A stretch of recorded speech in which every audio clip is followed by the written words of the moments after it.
Na Caixa, nós estamos assim com uma expectativa muito grande, muito positiva, né, de que a Caixa retome o seu papel de desenvolvedora do projeto que nós acreditamos que é o melhor para o país: desenvolvimento social, desenvolvimento político, desenvolvimento econômico.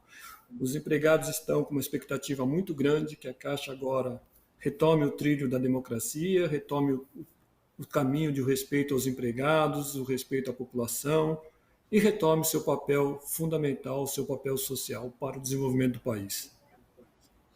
Que bom, né, que a gente saiu daquela situação. Sérgio, conta pra gente, a FENAI teve um papel muito importante em resistir ao volume de assédios do governo anterior sobre a Caixa Econômica Federal. Como é que foi essa experiência de ficar ali vigilante com essas operações do governo aí, sempre suspeitas, e que acho que vão ser investigadas agora pela nova gestão, né?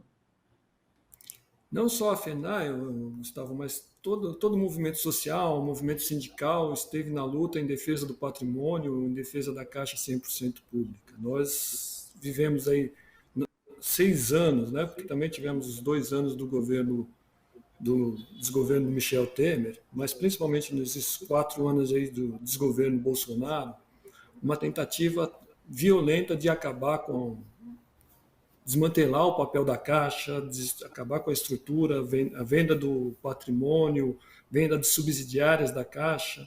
E a FENAI, junto com todas as outras entidades, teve um papel fundamental de fazer a resistência da manutenção da Caixa. Né? Não só, mas junto com todos os trabalhadores, a gente fez uma grande resistência que, felizmente, nós conseguimos manter praticamente intacta a Caixa. Nós tivemos algumas baixas, mas perdemos algumas subsidiárias, perdemos uma subsidiária, ele conseguiu fazer o leilão de algumas partes da Caixa, mas na essência nós conseguimos resistir.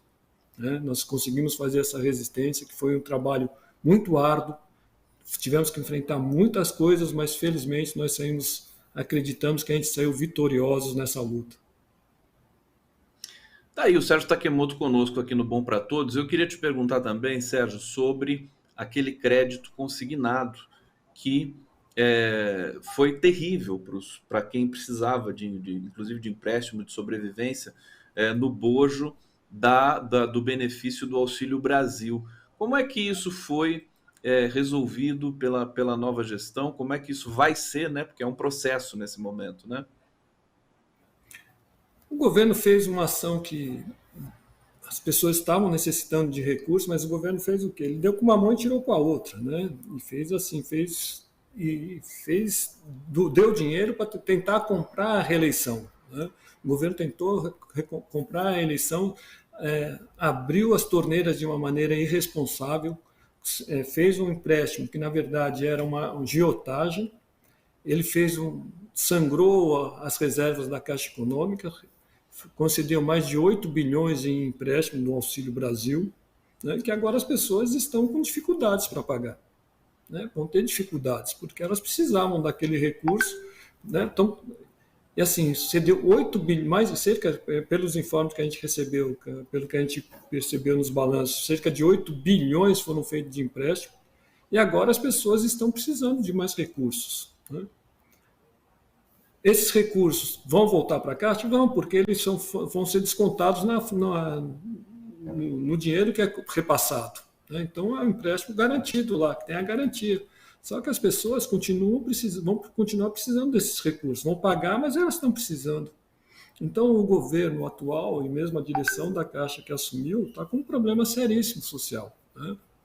Que as pessoas continuam ainda, o desemprego ainda continua alto, a miséria ainda continua alta, o governo assumiu faz 1 mês e meio. Então, assim, não se resolve toda essa crise que foi criada, que o país está atravessando, em 1 mês e meio. Né? Então, as pessoas precisam desse dinheiro, precisam desse auxílio, e agora estão sendo descontadas pagando um juros altíssimo aí que foi feito com esse empréstimo. Sérgio Takemoto aqui no Bom para Todos, sobre o cadastro dos clientes da Caixa. A gente tem informação de que o governo anterior devastou o CadÚnico, né? Mudou as informações, mexeu demais nesse que é um patrimônio da gestão do Bolsa Família, que veio dos governos do PT. Você tem alguma informação se está sendo feito um recadastramento? E a gente lembra também, queria lembrar também a todos que nos assistem aqui, que o repasse, né, para o povo brasileiro que estava sofrendo ali do Auxílio Brasil foi totalmente desorganizado, né, gerando muitas filas, prejudicando de fato aí aqueles que precisam da Caixa para receber seus benefícios. Sobre isso, há algo que a FENAI, que você possa dizer para a gente, de avanço de alguma coisa nesse setor? Eduardo, Gustavo, a gente não, a gente não tem informações sobre isso. O que a gente tem é que a gente tem acompanhado pela imprensa, né, que esse cadastro está inchado, que o governo precisa fazer uma depuração, mas porque o cadastro é de responsabilidade da Dataprev, né, a Caixa não é responsável pelo cadastro, pelo CAD único, ela faz o pagamento, então assim, nós não temos informações de como está sendo tratado essa situação do cadastro. O que a gente sabe é o que a gente acompanha pela imprensa, que o governo vai ter um grande trabalho para fazer a depuração desse cadastro aí do CAD único. Perfeitamente. Eu vou trazer alguns comentários aqui do nosso público. Ó, Clóvis Ardeitos está dizendo aqui: a Caixa precisa atender melhor aqueles que precisam sacar FGTS e PIS. Sobre isso, você teria alguma coisa para dizer para a gente? Quer dizer, o atendimento da Caixa? O atendimento da Caixa, o que aconteceu, Gustavo, foi que a Caixa está com uma defasagem de pessoal enorme. Não só de pessoal, mas principalmente na parte tecnológica. O que houve foi um sucateamento das estruturas da Caixa. O governo anterior não investiu em tecnologia, não investiu em equipamento, então a Caixa sofre pela defasagem tecnológica. E uma outra defasagem que nós temos é a falta de pessoal, né? A Caixa já chegou a ter mais de 105 mil, 102 mil trabalhadores, hoje tem pouco mais de 85 mil, ou seja, quase 20 mil empregados a menos. Então, há uma necessidade tremenda de contratação de pessoas para que possa dar o atendimento que a população merece e que a gente quer oferecer, que a Caixa quer oferecer. E um outro problema é o investimento em tecnologia. A Caixa está defasada na parte de tecnologia e que essa atual gestão precisa fazer um grande investimento na parte tecnológica, para que seja possível a Caixa acompanhar toda a necessidade tecnológica que o sistema precisa, né? Então, tem que fazer esses dois investimentos, em tecnologia e em pessoas.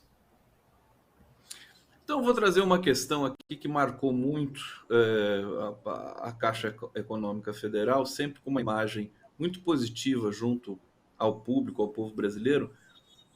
Agora, durante o governo Bolsonaro, realmente isso foi prejudicado, notadamente pelo presidente da Caixa, Pedro Guimarães, que foi exonerado porque teve acusações ali de assédio. E, salvo engano, me corrija se eu estiver errado, Sérgio, a Rita Serrano, que agora é a presidenta da Caixa Econômica Federal, foi a primeira a denunciar, a testemunhar, né, contra o Pedro Guimarães. Queria que você falasse duas coisas, quer dizer, esse é um processo que está em andamento, né, com relação ao Pedro Guimarães. Ficou uma ferida? O que os funcionários, por exemplo, levam de lição desse processo aí com Pedro Guimarães? E o perfil da Rita Serrano, que é uma funcionária de carreira da Caixa Econômica Federal, o que ela vai impor aí de novidade para a gestão do banco a partir do momento que ela tomou posse, que foi logo no começo de janeiro, né? Correto. Começando aí pela Rita. A Rita é uma companheira do movimento sindical. Ela era diretora da FENAI antes de assumir, né? Ela teve até que renunciar à direção da FENAI. Ela já foi presidente de sindicato, ela foi presidente dos sindicatos bancários do ABC, ou seja, ela tem uma longa trajetória dentro da militância do movimento sindical e associativo. Então, o que a gente tem certeza que vai acontecer nessa gestão é o respeito aos trabalhadores, é o diálogo com as entidades sindicais, né? E cada um vai exercer o seu papel. Ela, enquanto agora na cadeira de presidenta da Caixa Econômica, vai ter suas responsabilidades, e nós vamos aqui continuar defendendo os trabalhadores, a instituição, mas a gente sabe que vai ter muito respeito e muito diálogo com a nova direção, né? diferentemente do que aconteceu na gestão do Pedro, né? A gestão do Pedro foi marcada pela falta de diálogo, falta de respeito aos trabalhadores, tanto que culminou com esse processo, com essas denúncias de assédio, tanto moral quanto assédio sexual, né, de tristes lembranças, que estão sendo apuradas pelo Ministério, pela Justiça. Né? Nós esperamos que a Caixa, que a Justiça continue fazendo as apurações desses processos e haja o julgamento e a punição dos responsáveis, porque não foi só o Pedro Guimarães, né? Também ele tinha ajuda, tinha cobertura de outras pessoas que infelizmente faziam parte da gestão. O que a gente espera é que seja apurado com o máximo de rigor, e eu tenho certeza que agora, com a gestão da Rita Serrano, isso com certeza acontecerá. E os empregados estão numa expectativa muito grande para que seja passado a limpo essa história, esse triste período da história da Caixa Econômica.